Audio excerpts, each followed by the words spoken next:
Alright, what's up guys? So, Tap Out Corner has uploaded a video titled WWE Wrestlers Getting Real Angry Caught on Camera. Yeah, I imagine because it's, there's at times where people be challenging them and thinking like, oh, okay, yeah, these guys are just, they're just wrestlers. Or, TV stars. They're not actual fighters and things. If you do anything to upset Brock Lesnar, alright, so the thing is this, I'm not going to say, he's an actual fighter and then throw, all the other wrestlers under the bus, but I will say that he has a lot more experience when it's you're fighting. He went from, becoming, a top-tier wrestler, in his, first run with WWE, and then he leaves, goes to UFC, becomes a top-tier UFC fighter, comes back to wrestling, and then, he's just dominating the scenes, and the man's 46, 47 years old. I'm saying it's he's killing it.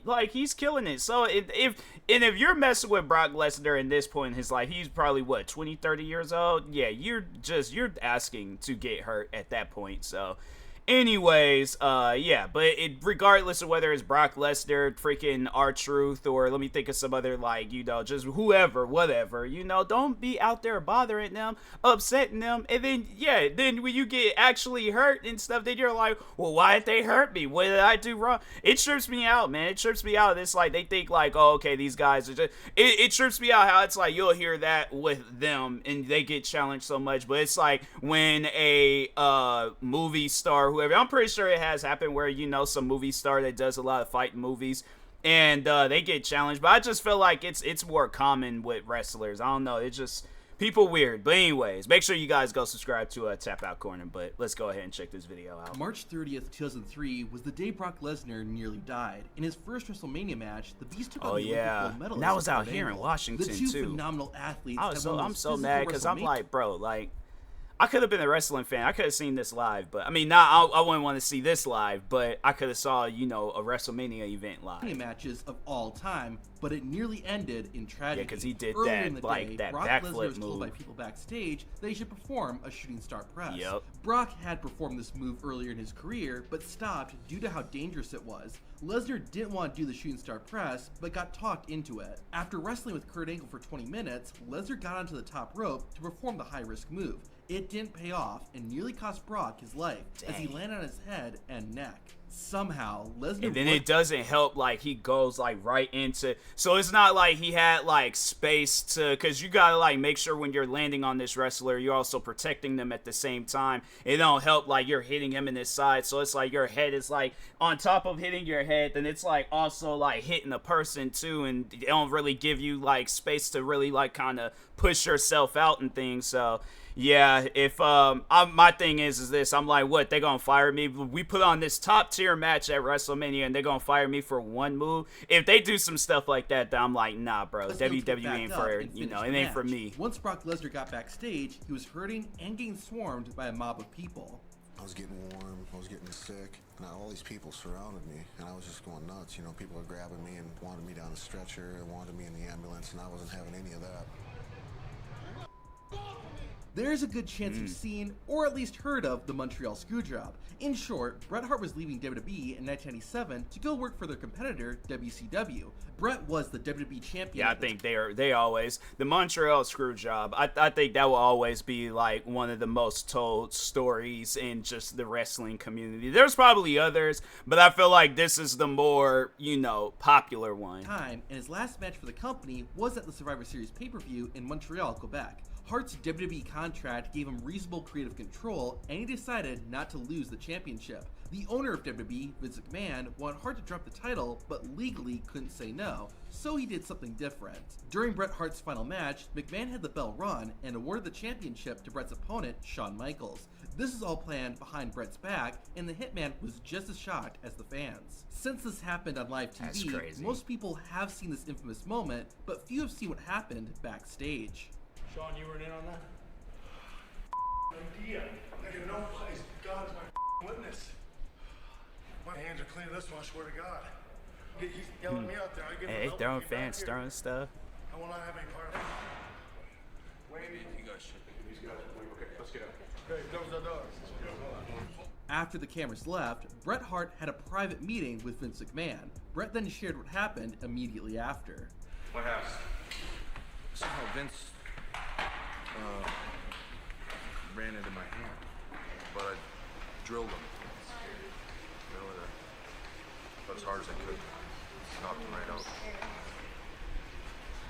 You knocked out Vince McMahon with a punch? And I told him to get out. Don't look at the camera, try and look for. Wow. In late 2017, That's crazy. I really don't hear too many like behind the scenes stuff. But yeah, like that's a story I feel like when I had started getting into wrestling, and this situation was like long, because I didn't start getting into wrestling until 2007. So like hearing that story so much, like, yeah, you watch wrestling enough, and then you're like, who's this Bret Hart guy? Then you look up Bret Hart, then you see what that situation is all about. Oh, what's this Montreal Screwjob? Then you end up reading into that. So yeah, it was I was bound at some point to find out. Then like just seeing how that match had went about, yeah, it was crazy. But the thing is this though, I guess like I felt like Vince McMahon, how could I? He might have not worded it like how he should have worded it and stuff, because I don't know what he overall said to Bret Hart, to where Bret Hart was like, nope, not having it. I'm taking the title with me. But the thing is this though, where if I was like sitting down and was talking with Bret, I'm like, okay, imagine you have a company, right? Let's say it's a restaurant. You have a restaurant, and there's this like top tier selling food, that would, and I guess like, I'm like, okay, the thing is this, like, if I was like, because I'm saying like in, the titles, I mean, like, I just go, look at how many titles they've created since then. So I'm saying, I'm like, I definitely would like, try to wear it that way, but I'm like, okay, if not, I'm like, all right, you take the title with you, but it's no longer going to be a part of WWE. We'll come out with another title and stuff, and then we'll just retire that one, and then come out with, the WWE Championship or Heavyweight Championship, whatever. But yeah, we'll just have to get rid of that, and then, just leave it and things. But I'm saying there's different ways of going about it rather than it going down like that. So, Dean but Ambrose anyways, suffered a triceps injury and was out of action for 9 months. Finally, in August 2018, Ambrose was getting ready to make his return. A WWE camera crew was filming the Lunatic Fringe when he got a phone call informing him plans had changed. No way. You're kidding me. I am feeling good. I happen to be feeling fantastic. Thank you for asking. No, yeah, I'm gonna be there. Because I'm ever not there. Except for, the last 8 months, like, where I nearly died. But thanks for calling. Now you call. I gotta get on a plane and go all the way back to the East Coast on about this much notice. I've been back in the game for like 30 seconds, and I'm already getting pissed off. Santino Marella was one of the funniest WWE wrestlers of all time, but just like everyone, he can get ticked off. In 2005, Santino was training at WWE's development system, OVW. During a show, Santino was playing a fan in the crowd. He was supposed to act terrified of the boogeyman, but instead laughed. The man in charge, Jim Cornette, became enraged and slapped Marella afterward. Cornette ended up getting fired, and Santino continued his WWE career. Over a decade later, in 2017, while at a convention, I'm like, what, bro? Nah. The thing is this. I don't care how upset you are at me or whatever. You do some stuff like that, that'll get you hurt. Like, that's some crazy stuff, man. Slap somebody because they're laughing? Nah, that's crazy. That is some crazy stuff right there. Nah. Well, yeah, let's just see what happened. Marella and Cornette bumped into each other, and it went as well as you would expect. Get the away from me. I'm trying to walk away from you. Hey, look at this guy.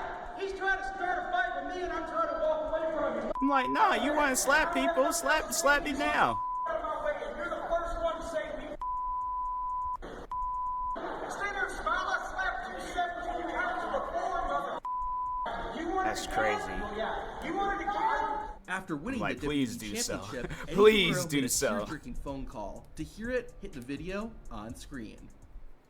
Yeah, that's crazy. I'm like, sometimes those like people behind the scenes, it's like they take that stuff to the heart, and it's like, bro, you don't need to be carrying on like that. They ain't gonna get you nowhere in life. But Yeah, you know, you got people out there where it's like they take that stuff, they just all serious and things. No, I remember having a teacher like that back in high school. He was a guitar teacher, and if you messed up on a note or if you was laughing, whatever, if you just wasn't being serious in that classroom, oh, that teacher, he was taking it to the heart. You would have thought that he was the football coach or somebody. No, he was just a guitar teacher, you know. And I'm like, that guy, I'm like, bro, I would like to go up to my old high school and see, you know, if the teachers that I had are still working there, because if not, then I'm like, yeah, I can see why. So, but anyways, that being said, now this is a pretty crazy video. Make sure if you guys haven't, go subscribe to Tap Out Corner for more videos like this. Like, subscribe to me too, and I'll talk to you guys later. Thank you guys for watching, and peace.